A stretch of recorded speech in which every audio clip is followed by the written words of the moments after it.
What do 911, the Iraqi and Afghanistan fiascos, injustices in court, and generally the dumbness that you see exist in the world today? Well, they have to do with the critical thinking strategy as opposed to education. Now, critical thinking is something that you use in those exams that get you into graduate school, graduate exams, either LSAT, GMAT, whatever.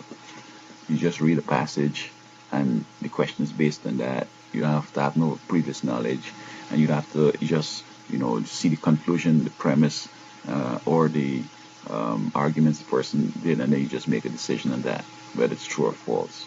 And so folks take that into life. They call that maybe logic. And it just doesn't sound logical. It's like, hey, that's great when, like in the Middle Ages or during the Greek or these earlier civilizations, when you had to use a lot of logic to come up with things that are basic knowledge today.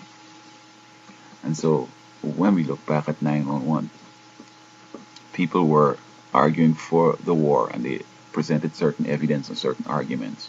And nobody looked outside of that to see whether history or other things are relevant to make a decision. They said, okay, the argument is good, let us go ahead. And then today, maybe, folks who thought it was a bad idea would be winning today. And in court, both sides present evidence, and that is all the judge looks at and makes a decision. When there are other things that should have, for example, when they throw religion out of schools or to the government life, they should have been able to look at history and look at other things and then say, I hear both your arguments, but this is what I think. But they just went on what they presented and that was it. But you see, in schools today, you don't have to know anything, just know where to find it. So an exam like this helps because you don't have no knowledge. So you just have to have a passage, and just on that you're going to base your decisions and so forth. And I think that's so bad because you find that I don't want to get off on nothing that is kind of funny, but many of the paradigms today are successful because people don't know nothing. I was speaking with a guy the other day and he was talking about homosexuality, and I said, bro, look, man, I studied at college. I have a college education, okay? And men are XY and women are XX. Now, if this guy who says no, he's some girl or something, gonna show me that he just discovered he has XX, well, hey, I'm straight on that. But coming up saying you have bigger brains and all this stuff, and he even has kids, or she has kids and she won't cut off the breast and say she's a man and stuff. You know what I mean? Like, science says that you're either X, Y, or XX. No, I have no problem. Anybody want to go anyway, that's their problem. But me, don't come to me with that kind of discussion. I don't want to hear about it because this is how I'm going to approach it. And looking at the Middle East, to think that some guys in certain areas were saying, let's go kick ours and come back home real quick, get this done. Now, I mean, from my knowledge of history and sociology of the Middle East, that these people, they're fierce and they're going to fight you for 100 years. And unless you're prepared for a 100-year battle, don't start a war, okay? Or if you can fight good and you don't have a lot of heart, just do something else, okay?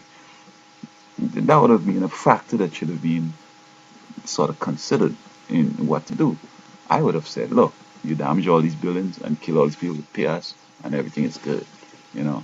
I ain't gonna just jump off. For example, a guy might walk on my shoes. My shoes say $400. I say, man, you step on my shoe and hit him across his head. Guess what? He collapses. Got to go to the hospital. The ride to the hospital is $800. He might have damaged his head. He got to get stitches. A week in the hospital. That's the next 30 grand. So you see what I'm saying? I could have gone and buy a new shoe on that money alone from the hospital, the ambulance ride. So, you have to look at other things. Don't just because somebody does something, you're going to jump off and do what is natural. You have to be rational. And so I'm saying that people will be making a lot of mistakes if they don't. Even the Tea Party, they're basing on just what the arguments are in the situation, as opposed to having knowledge to understand that, look, there's nothing new under the sun, and especially with President Obama. These points that you're making is what economics teach. It teaches that these. We come and say, oh, no, no, no, no, no. We're going to do this because people say this and whatever. Hey, in America, I think a government would be delighted to know that everybody's educated. So when you're talking about policy, they understand what you're saying. And then you won't have all this pushback because, it's like it's either we won't do enough or too little of something. It's like, this is it.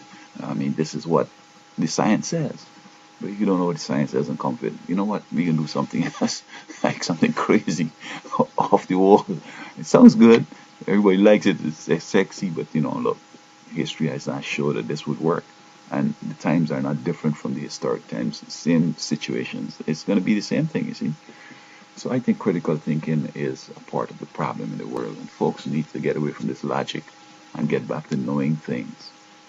So that if I'm a manager and I had a good education and there's a problem, it's involved sociology and psychology, I should be able to handle it. Not coming with some off the wall stupidness like maybe we should cut off your hand, or maybe we should, let you, some weird stuff. Okay? Critical thinking, in my view, is bad.